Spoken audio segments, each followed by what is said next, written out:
My name is Steve Sorge. I'm PAC International's sales director. Our topic today is called Spring Has Sprung, and this is an overview of PAC International's line of full spring isolators. With me today is Mike Gernhardt, the VP of PAC International, and Mike Raley, our acoustician here.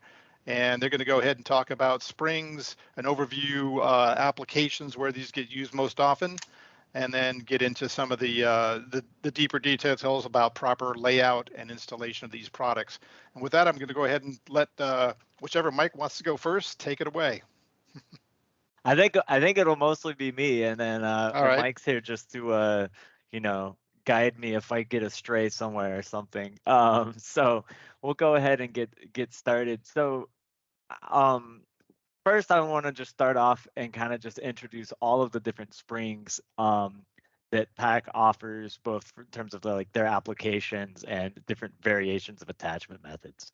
So I'll start off with ones for joist and truss assemblies. So these are side mount springs that you put in like an wood open web truss, solid wood joists. We can also do them in steel constructions like C-section joists and some light gauge like steel trusses.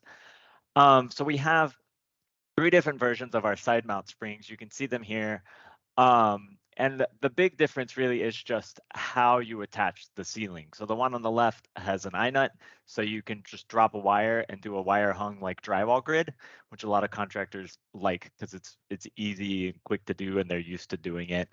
That one's not fire rated. The one in the middle and on the right are fire rated. The one in the middle has a rivet clip on the bottom, so you just snap 25 gauge hat channel right into that. It makes the ceiling framing a little faster, a little easier. And then on the one on the right is sort of the traditional version that uses cold rolled channel and then hat channel tied to that cold rolled channel.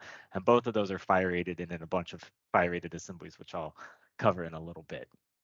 And one difference with our version that uses the cold roll channel that you see there on the right is it has our easy clip. And that's this metal clip. Let's see, there's it, and then, oh, I've got a different one in here. So this easy clip allows you to just snap the cold roll channel right into it, and then you put a couple screws. I think on our top mount springs, I've got an example of that.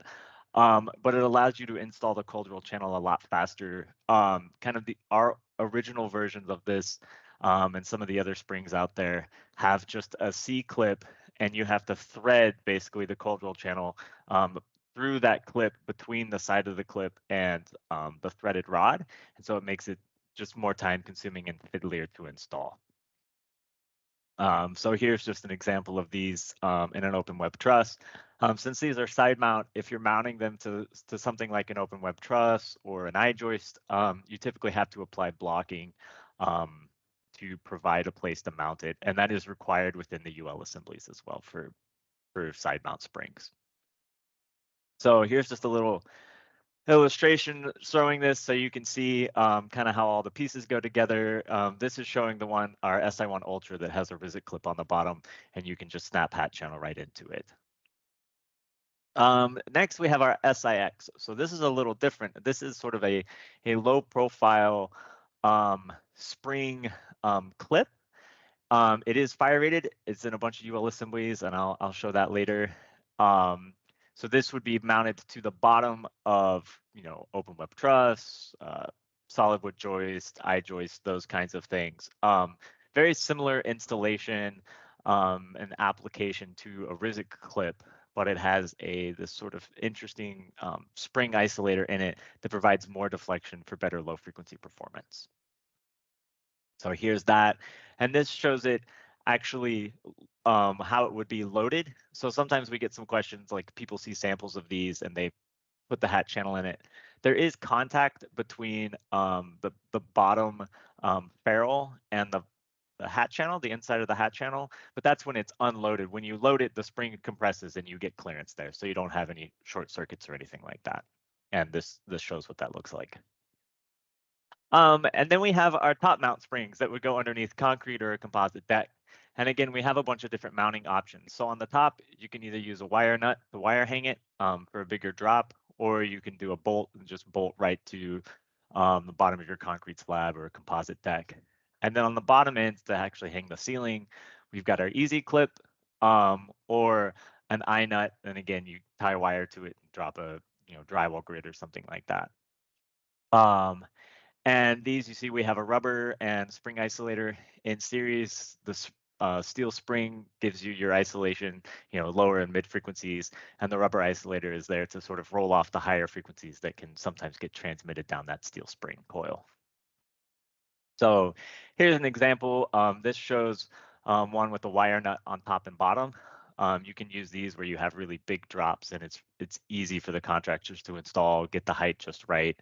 They're used to installing wire hangers and things like that, so it's a pretty quick and easy method for them. Just there's a lot of flexibility in attachment methods. So here's this little image that shows an actual little section of cold roll channel installed. So you can see how it kind of snaps into that clip, and then you put a couple screws to hold it in place.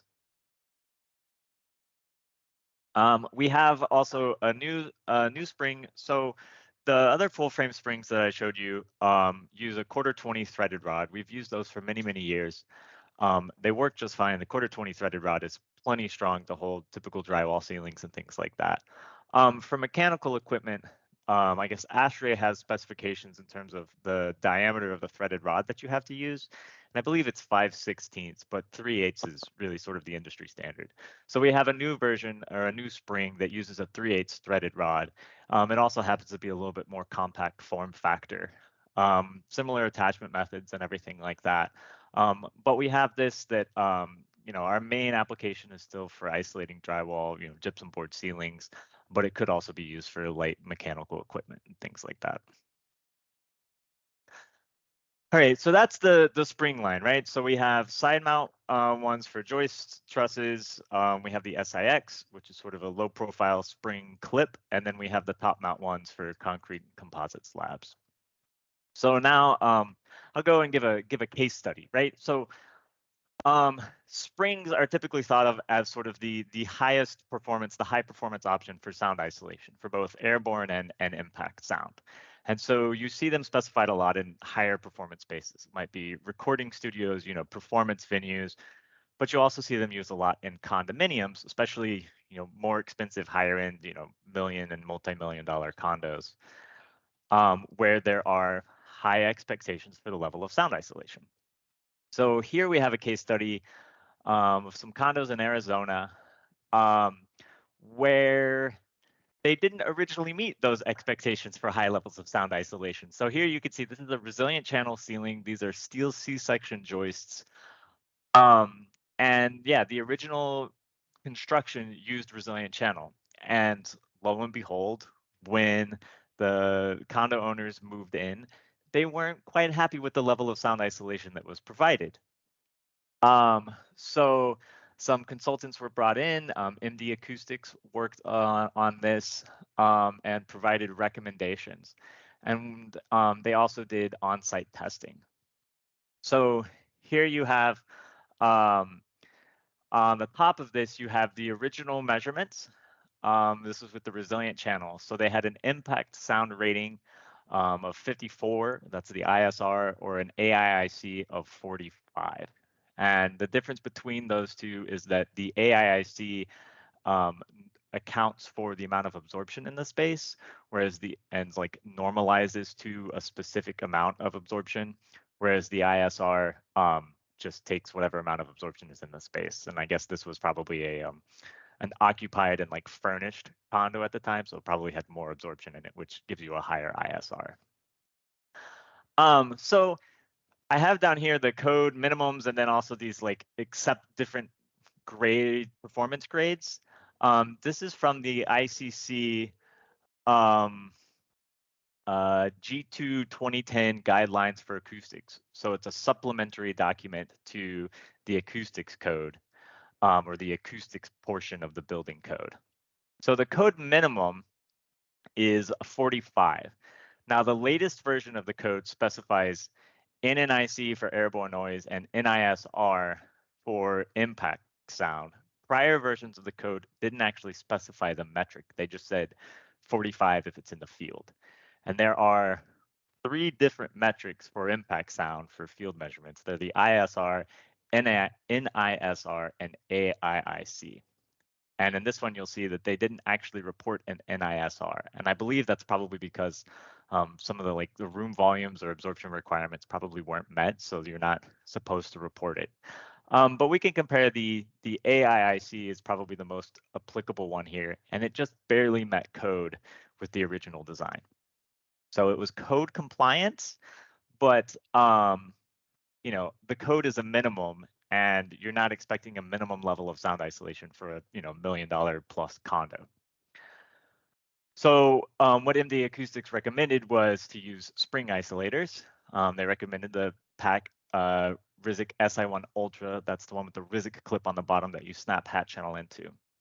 And when they installed that, they got numbers of ISR 64 and AIIC 56 for the same space, same unit, same space within that unit. So they got an 11-point improvement in the AIIC, and that brought it up into this level of sort of like grade 8 performance. And so here you can see one of the installations. I think this is a different unit, but here you can see the blocking on the sides of the joists, and then you can see the SI1 Ultras installed. And here's just a couple quotes from Mike Dickerson, the owner and principal at MD Acoustics. So during the abatement process, they were there to do measurements, testing, and things like that. And so they happened to be there when they were doing some construction on the unit up above, and they were actually removing the flooring out, and they couldn't hear it at all. Even though when they went up there, they were working in the space directly above where they were like doing some measurements and things like that. And also, this is interesting, this lightweight construction, there are some issues, I think, with just like the flexibility of the floor because of the way that it was designed. And so originally when they went in, you could see the lights move and bounce when somebody walked across the floor up above. But once they installed the spring hung ceiling, that went away.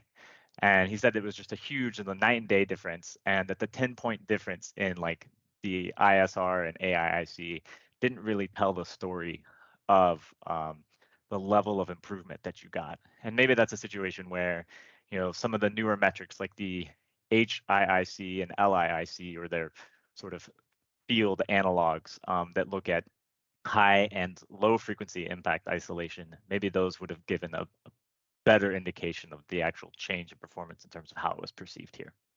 But just a case study example of where springs can really make a big difference in the level of isolation that people experience and help bring that level of acoustic isolation in line with what people expect for high performance spaces like expensive condos, recording studios, other things like that. All right, so fire rated design. So something that is important when you're working on especially multifamily construction, right, where you have code requirements for providing fire resistive assemblies between spaces, between units, things like that, right? Typically those are 1 hour requirements, but in certain situations like residential or commercial spaces, you might have a requirement for a 2 hour ceiling. So our clips, the SI1 Ultra, the SICRC Easy, and the SIX are in a bunch of different assemblies. The SI1 Ultra and SICRC Easy are, I think, in somewhere like 92 or 93, somewhere north of 90 different UL designs. And so you can see here all the different UL designs that they're listed in, open web truss, 2x10 and I joists, and they're in some of the very common, often referenced assemblies like L521 for open web trusses, L570 for I joist. You can see that there's a whole bunch of them there. And if you want to kind of dig into this more and filter through these and look at these, on our website, we have a fire design selector where you can go select specific products or different assemblies, and you can find the UL designs that correspond to that particular assembly and like specific PAC products. And Mike or Steve, maybe one of y'all could throw that link into the chat. So our springs are also, our side mount, like 1-inch deflection springs are also included in a bunch of steel designs, steel open web trusses, and steel joists. And as far as I know, our springs are the only ones that are included in those steel assemblies. There are other springs, from other manufacturers in the wood assemblies, not as many wood assemblies as ours, but we're the only ones that I'm aware of that have springs in these steel joist assemblies. And you see like the case study example I gave you, that one in Arizona, it was steel C-section joists.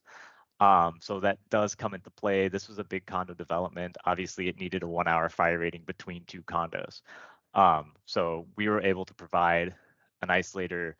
We actually have acoustical testing for that too. You can find in our assembly selectors, and we had the fire designs already ready to go.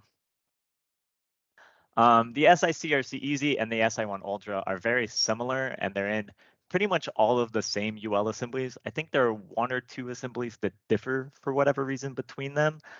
I don't think there's any like actual reason for that other than just the vagaries of UL designs and what gets added to different assemblies. But you can see it's in a bunch of different assemblies, both again wood and steel.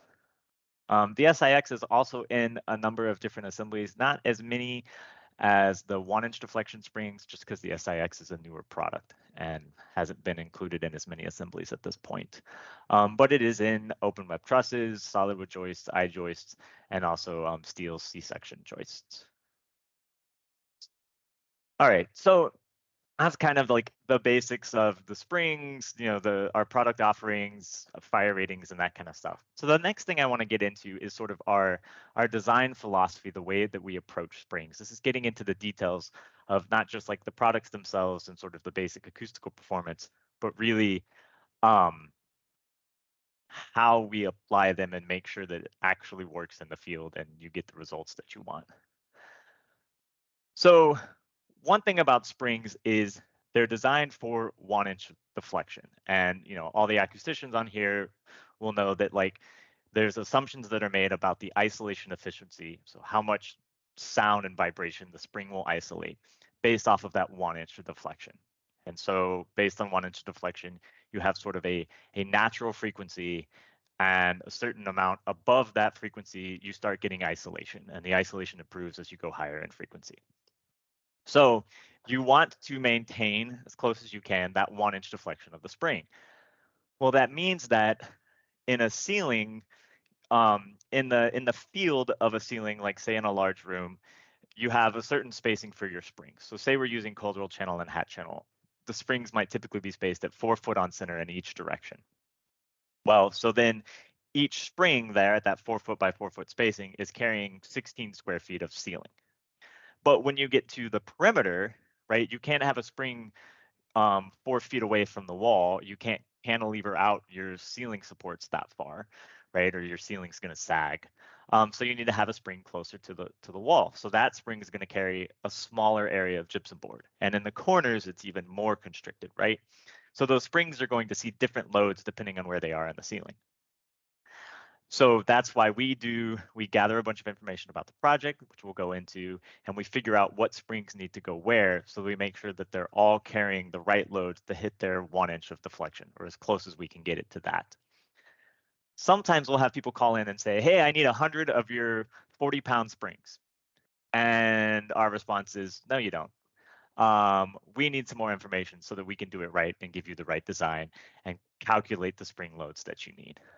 So first of all, thing is, there's a whole process for this, gathering information so that we can produce shop drawings and do a spring layout so that the ceiling performs the way it should. So we don't sell one color. We work really hard to keep our spring loads within 10% of the design load. And so one reason that that's important is optimizing the acoustical performance or the isolation of the springs, right, to that 1-inch of deflection. The other thing is we try to keep the spring loads uniform. So if for whatever reason we have to slightly under or overload the springs, there may be situations where we're running the channels parallel to the joists. And so our channel spacing and therefore spring spacing is dictated by the spacing of the joists. So we can't adjust too much to hit right at that, 100% of the design load. So we might be a little over or a little under. But we try to keep all of the springs under or overloaded. These are typically being put in high performance spaces, and there are higher expectations for finishes, the flatness of ceilings, especially in these kinds of spaces. And so if you have springs next to each other where one spring is overloaded, so it's going to have more deflection, and then the spring next to it is underloaded, it'll have less deflection. And that could result in a ceiling that's slightly uneven. It might not be that big of a difference because the steel framing will help sort of even some of that out. But if you're, doing a high-end home or, a conference room space for, some tech company in Silicon Valley or something like that, right? There's pretty high expectations for your ceiling flatness. So even a small variation is often unacceptable in these kinds of places where springs are going. So we work really hard to make sure that we're providing even loading of the springs so we get as flat a ceiling as possible. And we work really hard with the contractors to ensure that. And in terms of working with the contractors, so PAC's founder Elzo started as a drywall contractor many years ago, and so that construction experience really gets built into all of the products that we make and the way that we approach things. And so part of that is leads to we pre-calibrate and pre-compress our springs 1/2 inch.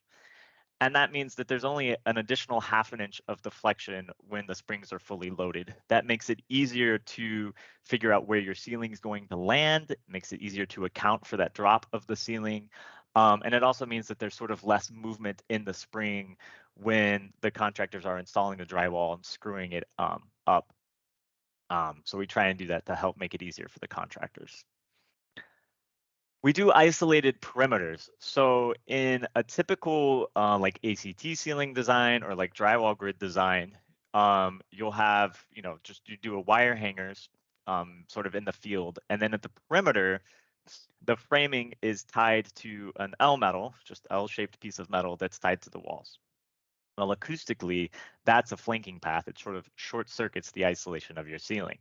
So we provide springs within fairly close proximity of the walls to carry the end of the ceiling supports, so that the entire ceiling is floating independently on the springs, and there's no sort of rigid or semi-rigid connections to the walls or anything else.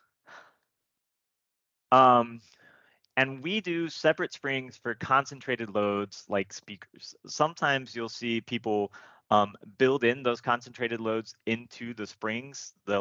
The spring that's carrying an area of gypsum board, they'll just upsize the spring to carry the additional load of speakers or something like that. But we tend to do separate springs for concentrated loads, and it provides some flexibility, as sometimes those concentrated loads might change over the design and construction process. And I'll give you an example of that in a little bit. And we work really closely with the contractors. We have a bunch of different attachment methods for our springs. So we'll work with the contractors, figure out what attachment method they're most familiar with, they're most comfortable with, whatever works best for that project.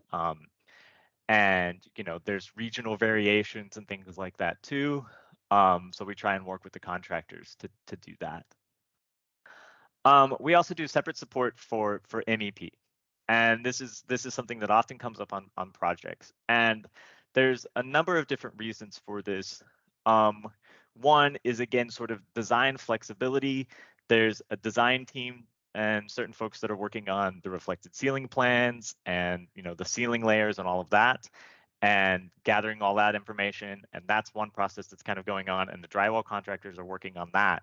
But then all of the MEP stuff is separate design and construction teams. And, there's not always a ton of coordination between them. They're not always like moving in parallel in terms of level of completeness and things like that. So separating the drywall isolation from the MEP isolation makes it easier to sort of coordinate with both. Another reason that we've separated those is our standard springs that we've had for many years have used 1/4-20 threaded rod. And like I said before, there's an ASHRAE requirement that your threaded rod's supposed to be 5/16. So the springs, can't, according to the ASHRAE standard, carry MEP. So we leave that separate. But also, if you've got MEP equipment like ducts or air handling units that are generating noise and vibration, you don't necessarily want to tie that into your gypsum board ceiling, because your gypsum board is a fairly efficient radiator of noise. And so you're basically attaching your MEP to a big speaker. There are certain situations where you've got a whole bunch of equipment, mechanical equipment, it doesn't make sense to do penetrations through your gypsum board ceiling. But typically, we're able to work with that, and we'll get as-builts for MEP and things like that to make sure we can coordinate around it. And that leads me to we work really closely with as-builts when we can get them, so that we can, and this really comes into play with joist and like truss construction rather than monolithic construction like concrete and composite decks and things. But when there are joists, you typically would attach the spring to the side of the joist, right? So we need to know where that joist is to make sure that we get the spring in the right place, because if you move the spring too far, you start messing with the loading of that spring. So if we get good, accurate as-builts, we can provide shop drawings that put the spring specifically at the joist so that the contractors don't have the additional labor of putting in blocking to get the springs where they need to go. So now we'll go through and I'll give some examples of different steps within this process. So first of all, we start with a contract that we use on our spring projects. And this really is just a list that says like, hey, we need a bunch of information in order to do this as well as possible. Please acknowledge that. Here's a list of things that we need you to provide. And that's really the purpose of this. So here's an example of a project I'm working on right now. This is a high-end single-family residence, and on the left you see the as-built that we got showing all of the joist framing for the ceiling of this bedroom, and then on the right is actually building it in our program that we use to do the spring layouts. And then we take that and we'll put our spring coverage areas over this. So here, each colored area corresponds to a different spring load. And then on the right, I have all of the documentation for all of the information that went into figuring out these spring coverage areas. And here you can see we have speakers and lights and things like that, so these concentrated loads.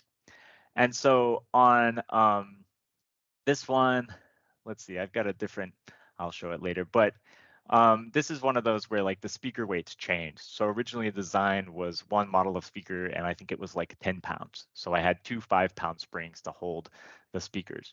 But then they changed the speaker specifications, right? The AV designer changed what speakers they were using, and the speakers and the back boxes for sound isolation got heavier. So all I had to do was just change the springs real quickly, didn't change the estimate or anything like that, didn't change the layouts. We were able to compensate for that. And here you see the layout, the little triangles represent where the actual springs go. You see they're all tied specifically to joists, and the orientation of the triangles actually changes to show what joists we're intending it to be mounted to. So we try and provide a high level of detail in here so that when the contractor goes out, it's really easy for them to install. All right, here's some design details. So there's a lot of different things that come into play, right? We don't always get to just work with nice, easy square rooms with flat ceilings. Architects like to do more creative things, right, than just flat ceilings and square rooms. But those present challenges for us. So one thing would be ceiling elevation changes. So this might be in, like a conference room or a ballroom or something like that, right? You have a lower sort of soffit, a lower ceiling area around the perimeter, and then a higher ceiling in the middle just to add some visual interest to it. So typically the way we'll do that, we'll use one of our springs that uses cold roll channel and then hat channel below that. So we can use a heavier gauge, like a 20 gauge or 30 mil or thicker hat channel. And then you can screw steel framing directly to that. We specify the heavier 20 gauge hat channel because the screw pullouts are higher. There's more strength to hold the screws. And then you can do, your vertical framing, whatever you need to frame your elevation changes in your ceiling. And we'll typically provide like an additional set of springs or an additional row of springs that is right over that vertical, like elevation change, because that's also something that will change as you get into the field and start coordinating ceiling heights with mechanical equipment and all of these other conflicts. Sometimes those ceiling heights can change, and if we have dedicated springs for that vertical drop, we can easily accommodate those changes. And obviously you want to use leave a little gap between your isolated ceiling and your walls. Pretty typical. Another thing to consider is your channel direction, and there are a few considerations here with how you run your hat channel. And really, it's the hat channel that matters most in terms of its direction, because if you're working with a fire-rated assembly, the UL designs require that the hat channel runs perpendicular to your structural framing. And that the reason for that is best I understand it, is just that running the hat channel perpendicular to your structural framing sort of distributes the structure that's carrying your ceiling framing and makes it more robust in a fire event. But that means that your hat channel has to be below the plane of the bottom of your structural framing, right? So that it can run perpendicular to it, which drops your ceiling down lower. In single family residences, like the example I gave you, where we typically don't have fire rating requirements, you can run your channel parallel to the joists and then tuck it up into that joist cavity so you can maximize your ceiling height. And I said before that we pre-calibrate and we sort of pre-compress our springs 1/2 inch of the total 1 inch deflection. But to maximize ceiling height, we can actually pre-compress them even more, like 3/4 of an inch, so that the ceiling only drops 1/4 inch when it's fully loaded. And that helps to maximize that ceiling height. And in places where people are stuck with low ceilings, and they're trying to maximize ceiling height, you know, 1/2 inch, 1/4 of an inch can make a big difference.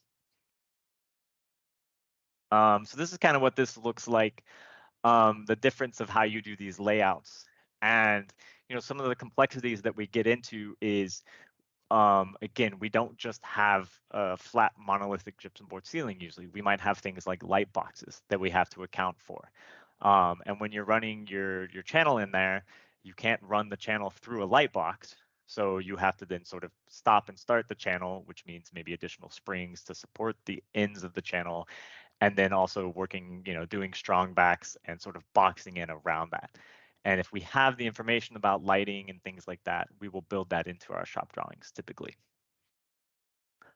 Another thing is soffits. These are similar to the way we do just vertical elevation changes. The only difference here with soffits is that there's typically a continuous layer of gypsum board that goes across and then additional gypsum board down to sort of finish out the soffit. And typically in these, that continuous gypsum board layer is your fire protective membrane. And then the gypsum board for the soffit is just sort of secondary. It's not part of the, typically not part of the acoustical or the fire barrier. It might be a supplementary acoustical consideration for minimizing duct noise breakout and things like that. Here's just some different examples. You know, this first one is a soffit at the corner up against the wall, and here's a soffit, you know, sort of in the middle. This could also be a beam wrap or something like that. So here's an example of concentrated loads. So this is this one I talked about before. So originally these speakers, the weights I had, they were 10 pounds. So I had 2 5-pound springs just for some additional run a channel there to help carry that concentrated load. But then they changed the speakers on me. So I was able to just change the springs load capacities. It didn't change our quote for the job. It didn't change the layouts at all. So it was a very simple change to accommodate, you know, updates to the AV design. Whereas if I had built those into the springs for the gypsum board, it would have been more complicated to try and adjust and add extra capacity, right? I also have springs, separate springs to add additional capacity for these lights and the light boxes. And again, if those lights change, I can easily change the springs to accommodate it. And we're working on continually updating our shop drawings. So one thing we're working on now is kind of building an automated spreadsheet that'll go into all of our shop drawings that will show the spring counts for each weight, their design load, and what they're actually loaded to as like a percentage of the design load. We'll look at the total capacity of the springs for that ceiling versus the total ceiling load, just as a check to make sure that we've got the right number of springs, we didn't miss something in there, right? And you know, information about the ceiling layers, how much they weighed per square foot, any other concentrated loads and things like that, all of the sort of assumptions that go into our shop drawings. And with that, I will open it up for questions. And I think I saw a couple pop through in the chat. Looks like there's quite a few here. So, Steve or Mike, y'all want to hop in? I'm guessing y'all have been looking at questions. Yeah, Mike, we've actually got two questions. First one comes from Samuel Horde, and his question is, what is the performance difference between the SI1 Ultra and the CRC Easy? And when would you want to use one over the other? Yeah, great question. So the first thing I will say, I will put my engineer hat on and say I do not have back-to-back apples to apples comparisons of them tested on the exact same assembly, within a year or two of each other, right? Which is sort of the gold standard of acoustical comparisons. That being said, in theory, right, the primary isolation at low frequencies that's typically the biggest issue on lightweight like wood frame structures and things is low frequencies, right? And that isolation comes from the 1-inch deflection spring.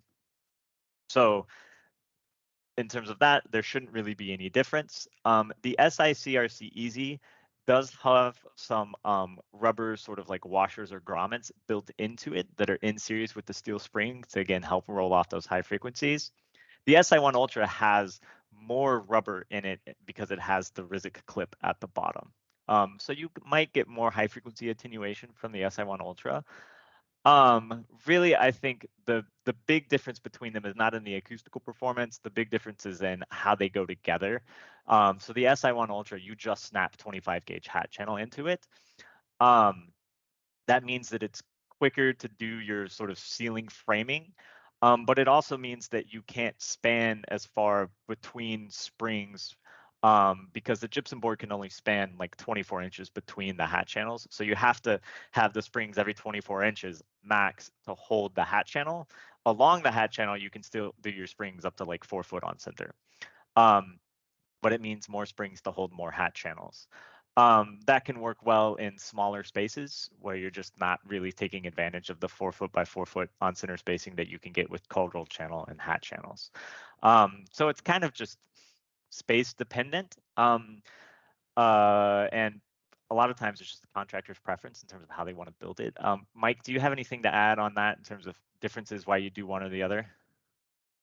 Yeah, it's for me from a construction side of it, the Rizik SICRC Easy is going to be typically spaced at 4 foot by 4 foot on center. So the larger spaces will use a lower number of isolators, but you have to add in cold roll channel and then your hat channel, which may also give you another advantage if you're building soffits or have a secondary drop ceiling. That would be the preferred ceiling for that scenario because you can run a heavier gauge hat channel and then just fasten through the gypsum board into that hat channel, say to drop an ACT ceiling. Whereas the Rizik SI1 Ultra has lightweight 25 gauge hat channel, and we don't recommend a secondary ceiling below that system. Yeah, because to hold that secondary ceiling, you would attach it to the hat channel, but you're putting a single screw in that's carrying a concentrated load to have a wire to hold your grid for the an ACT below or something like that. And with 25 gauge steel, it's just so thin that the screw pullouts just aren't that great, and it's hard to get the screw going through the gypsum board and then into the hat channel to really bite and feel sure that you've got a good bite into that steel. Absolutely. Okay, so it looks like we got another one from Joe. Yeah, next one comes from Joe Morris, and he says, who can verify quality of installation? Is there a PAC rep, integrator training, acoustical consultant? So we don't have any sort of like official integrator training program or anything like that. We work closely with the contractors to answer all of their questions, provide them shop drawings, details about how to do things like soffits and things like that. And then the other thing would be, yeah, usually an acoustical consultant. I mean, typically if springs are being used on a project, there's an acoustical consultant involved because you're looking for higher levels of sound isolation. And I sure hope that there is a reputable acoustical consultant involved if you're spending the money on springs. And then that would be the person to go and do site walks and look at the installation, because it's not just the installation of the springs, it's all of these other details about, penetrations, sealing the perimeter, how you're handling lights and other things that might be in the ceiling, potential flanking paths and all of this kind of stuff. It's really best to see those things in person And some of those things are outside of the purview of just the drywall ceiling isolation, but they're all a part of that whole system. And that's really where a consultant that can look at the whole package comes in. And if you're looking for an acoustical consultant, NCAC, the National Council of Acoustical Consultants, has a directory of member firms, and then INCE, the Institute of Noise Control Engineers or Engineering, I can never remember which, also has a membership directory of individuals, and they also have a board certification, which is sort of like a professional engineering license. It's, you know, it's a big exam you have to take, and you have to submit documentation of your work history and things like that. So if you're looking for an acoustician, you know, if you look for one that's NCAC member firm or, you know, INCE Board certified, you know, you're getting somebody that knows their stuff. Okay, thanks, Mike. Next question comes from Steve Pettyjohn, and he asks, how do you account for the deflection of the structure, which will change with location? It's a great question, Steve. And I don't know, Mike, what are your thoughts on this? Typically, we're not accounting for the deflection of the structure. We don't.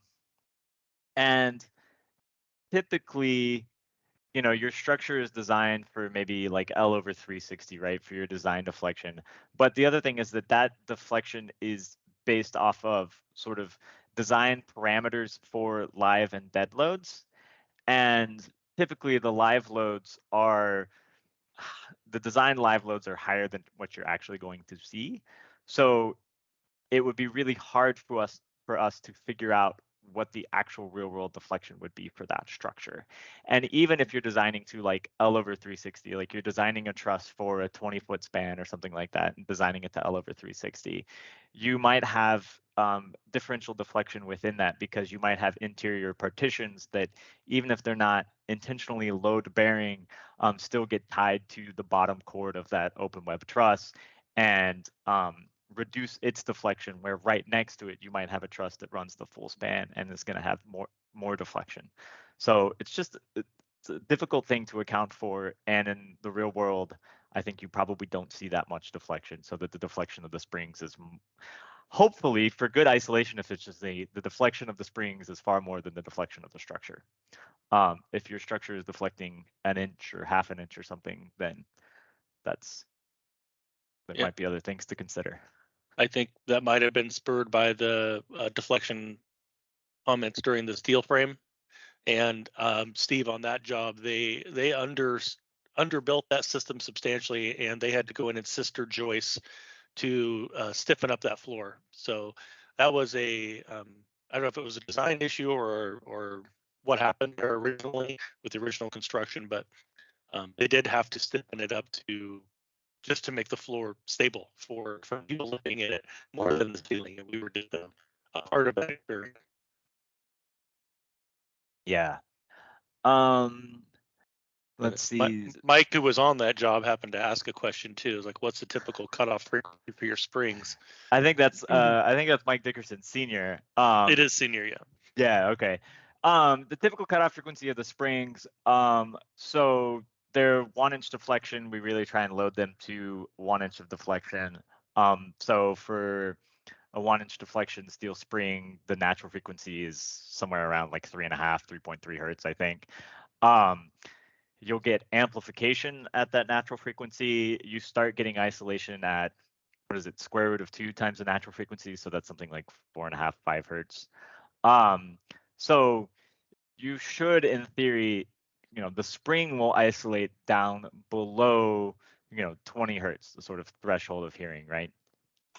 But the thing is, one thing I've been talking a lot about and thinking about and trying to figure out how to go test and measure is the different transmission paths through a floor ceiling assembly, right? So you have, either for impact or airborne sound, you have two sort of basic transmission paths from the top of the assembly to the bottom. One is through the structure, which so from, you know, like floor, subfloor to the joists, your ceiling supports, and then your gypsum board radiates it as sound to the space below.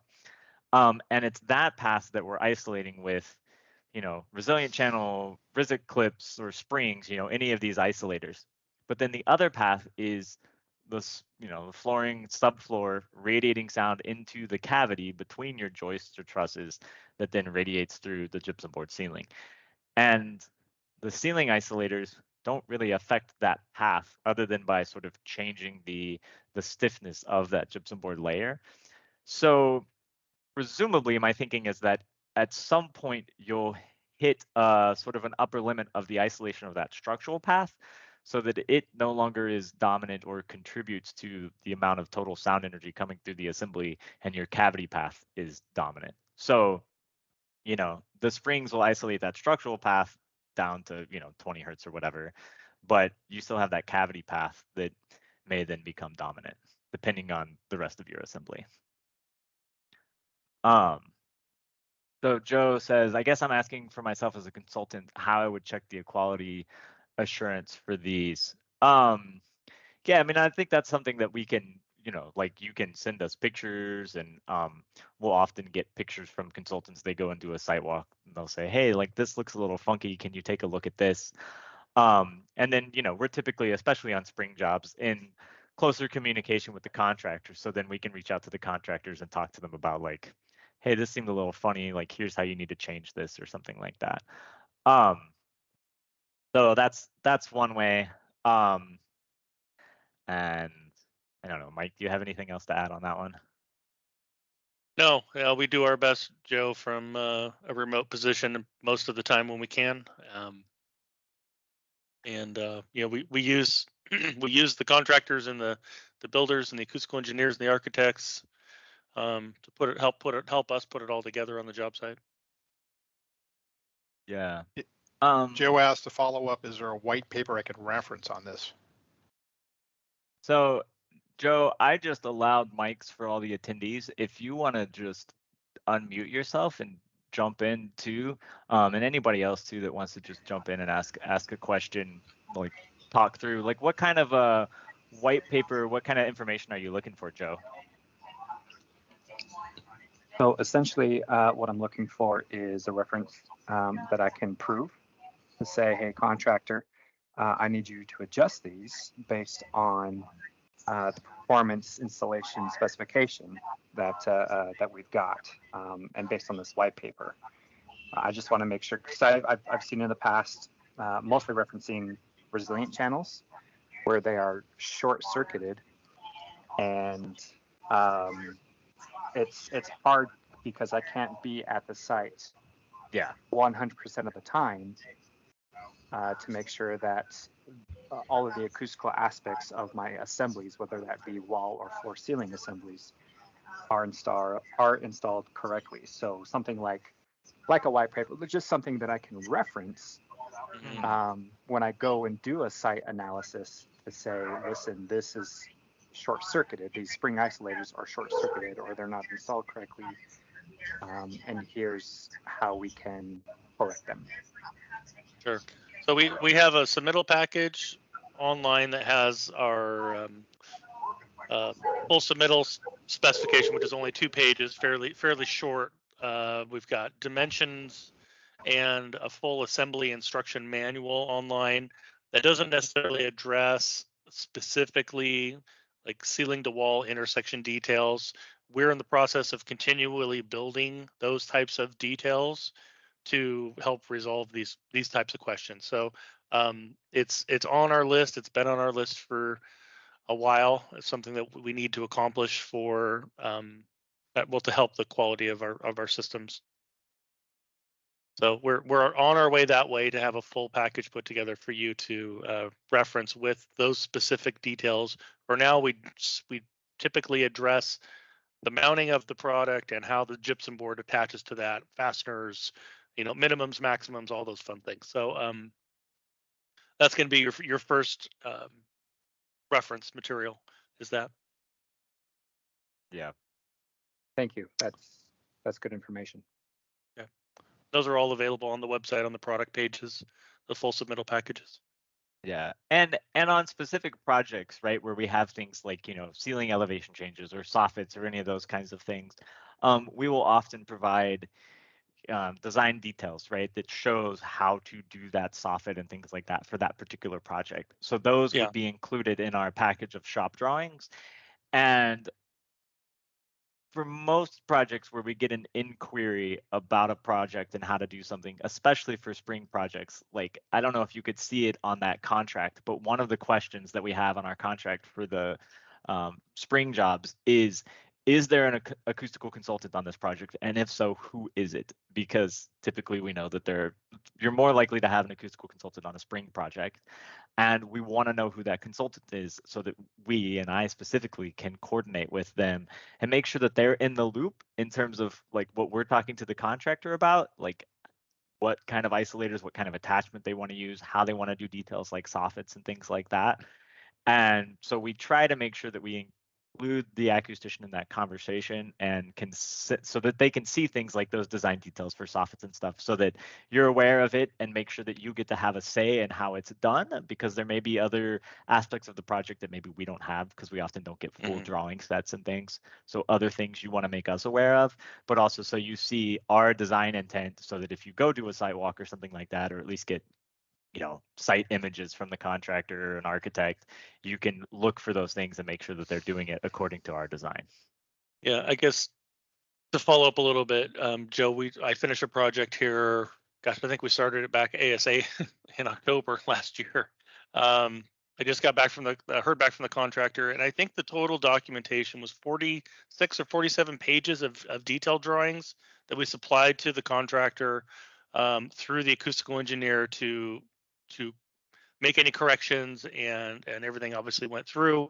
Contractor called back and said he's installed other springs before. This is obviously hearsay from a contractor, but said he installed other springs before, and the amount of detail that he was provided resolved all questions that he needed for the job site from start to finish. So we didn't have a lot of back and forth, because we were able to address those with our product knowledge, but also with our construction knowledge just within the company here, to be able to, bring up those questions like, okay, well, you've got a duct in this one, soffit, but you don't have a duct in the other one. Let's treat that one differently because we don't have as much breakout. There's no potential for breakout there.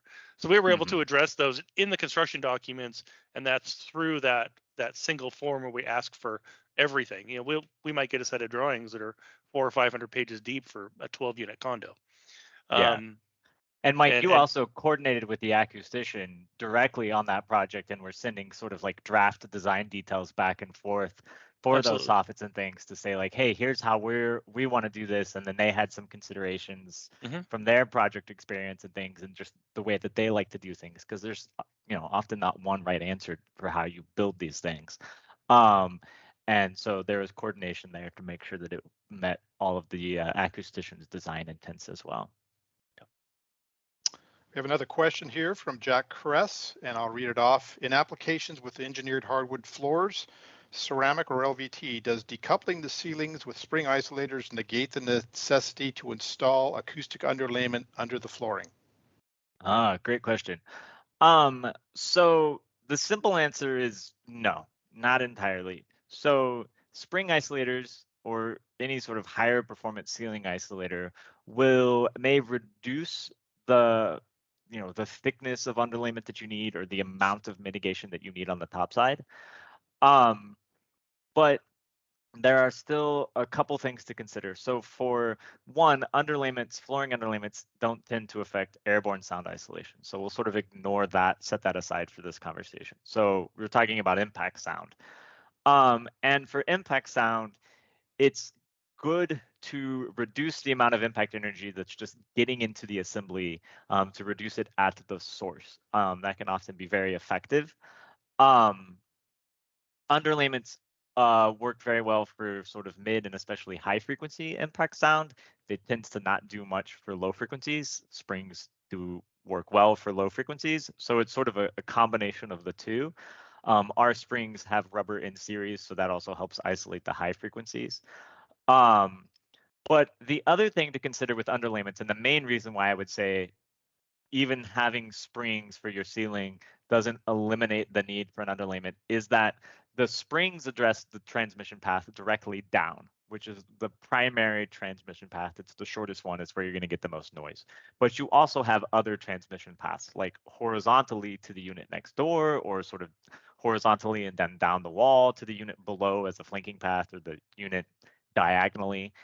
And isolation at the source, so underlayment, helps address all of those paths.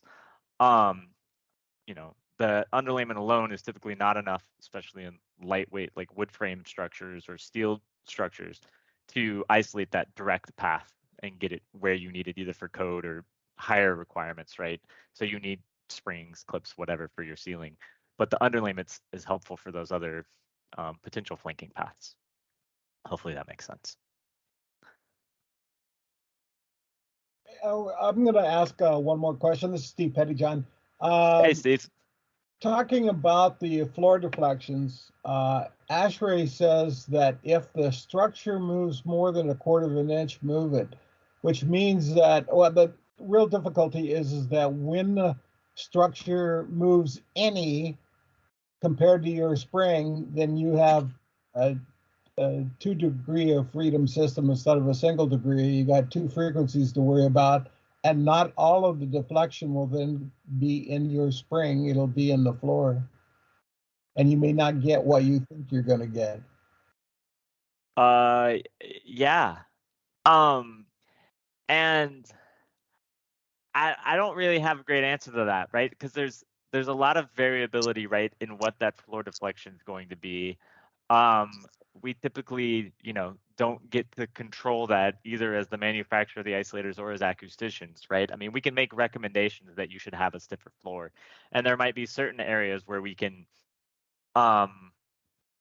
carry enough influence to sort of change the structural design, like maybe over a rooftop air handling unit or something like that, right? I've been able to get, you know, the architects and structural engineers to increase the stiffness of the structure when I'm trying to isolate a rooftop air handling unit or something. But typically for your unit floor ceiling assemblies, you know, they're designing to the code minimum structural standards, and that's about what you get. Sometimes for certain floor finishes, like large format tile or stone, those through the the TCNA guidelines require stiffer floors. Like I think it's L over 720 for like stone and large format tile. So you might get stiffer structures that way. But yeah, I mean, that's an interesting consideration. And it's one of those things where I think that like the idea of spring isolation, like, you know, we've got case studies like that I went over where springs do provide better levels of sound isolation. But I think that there's a limit to their effectiveness because of all of these other parameters. You know, that cavity transmission path, the structure is not as stiff as is assumed by the theory, right? And we're not dealing with a simple mass spring system, right? We have 2-degree of freedom systems. We have, you know, there's more complexity in these systems. And I guess that's why, just to some degree, if you can go get an acoustical test, whether it's a lab test or a field test, that's useful. But there's also limitations to the ability to go do lab tests of springs, because most of the floor ceiling labs are flanking limited somewhere around the STC 60 to 65, and springs pretty easily hit those flanking limits, and you just can't measure above it.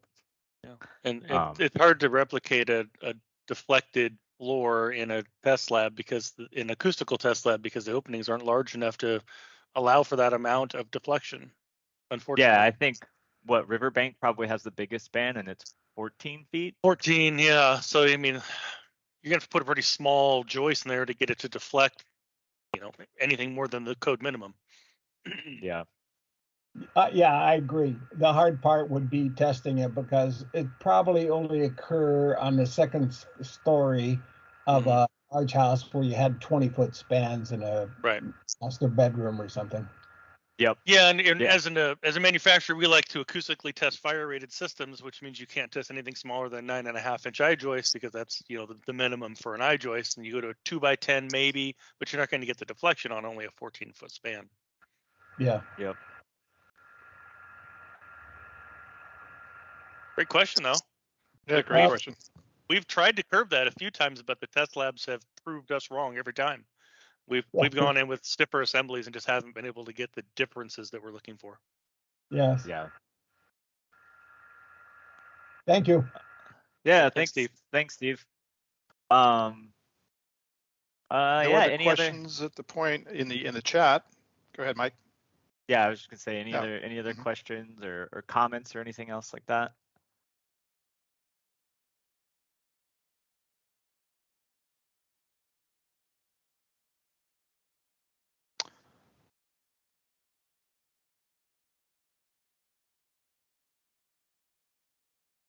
Elzo's asking about rubber underlayments.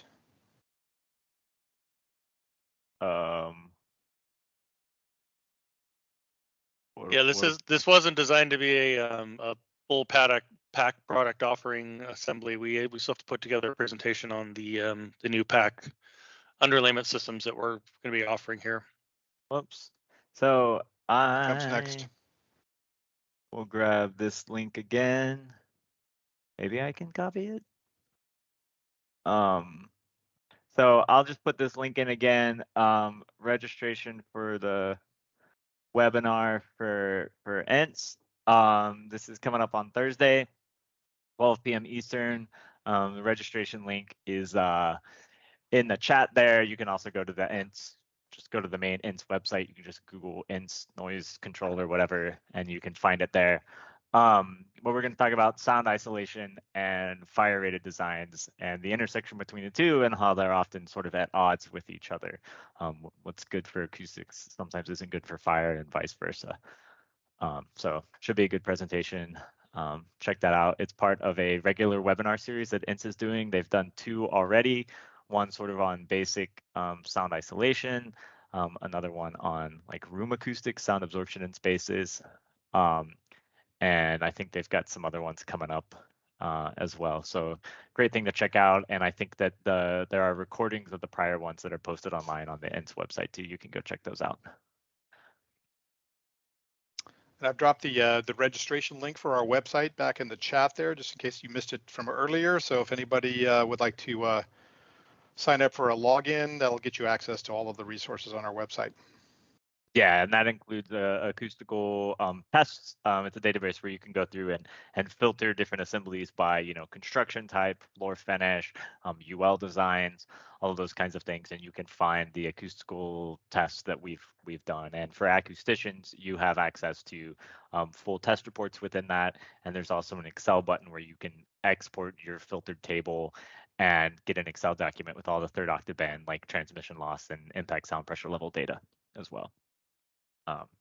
So yeah, cool tool. I think most of the acousticians on here and folks are probably already registered for it, but if you're not, it's a great thing to go check out.